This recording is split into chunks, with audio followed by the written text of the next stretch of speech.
Large crack opens on Mount Etna's slope. Scientists confirm structural failure underway.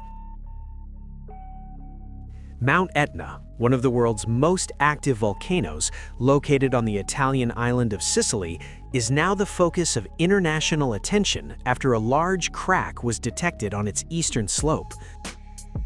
New monitoring data indicates that the volcano is not simply experiencing normal volcanic activity, but is entering a more serious phase of structural failure.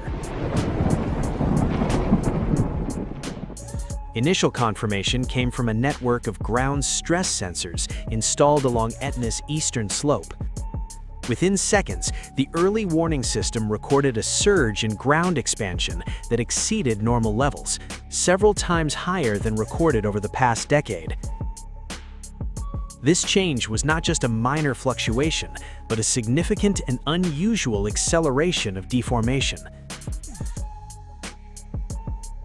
Simultaneously, field cameras monitoring the slope area captured the emergence of new cracks on the ground surface. These cracks extended several meters in a short time and spread toward lower ground. High-precision GPS stations, which typically record only a few millimeters of displacement per month, suddenly showed drastic movement.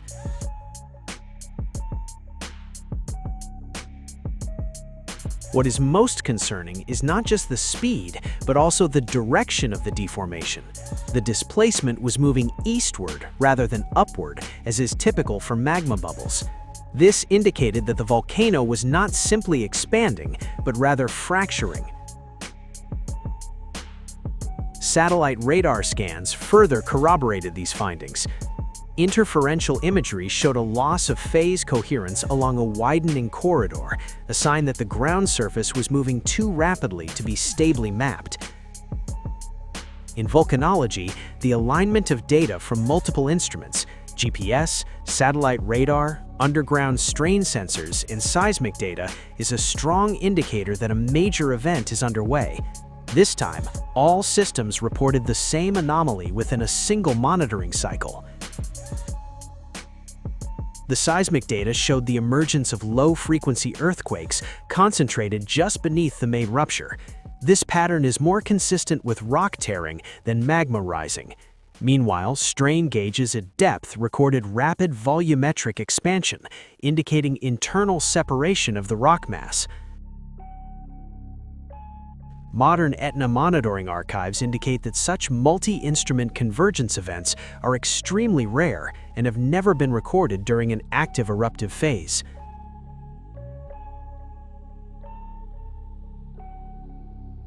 In response, Italian authorities raised Mount Etna's alert level from green to yellow.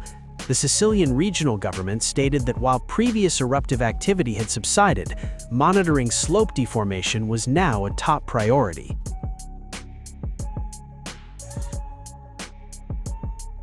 Over the past few decades, Etna's eastern slope has been known to experience slow displacement, or creep.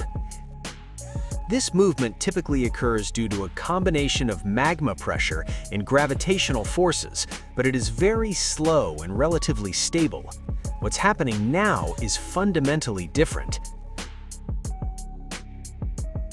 Sensors are recording tensile failure, where rock is stretched faster than it can recover.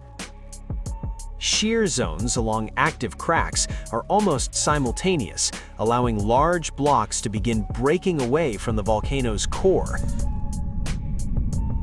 In rock mechanics, the transition from creep to fracture marks the change from gradual deformation to a sudden release of energy.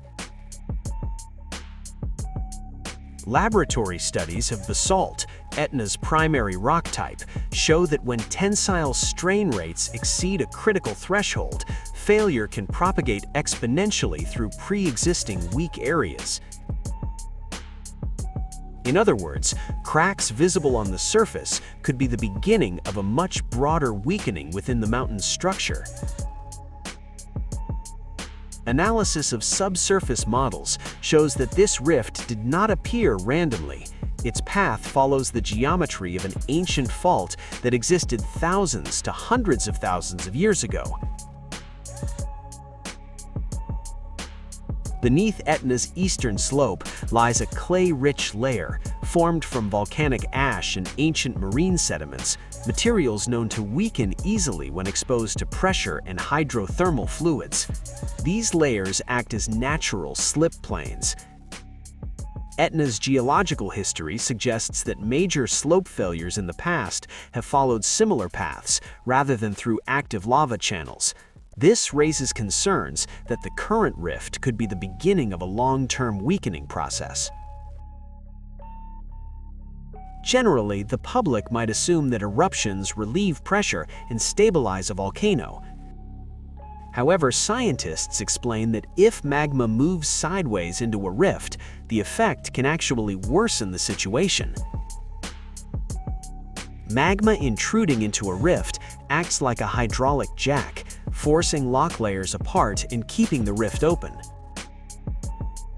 Recent measurements indicate magma migrating toward the rift's slope rather than back down into the depths. This means the volcano's internal systems are supporting the crack, not mitigating it.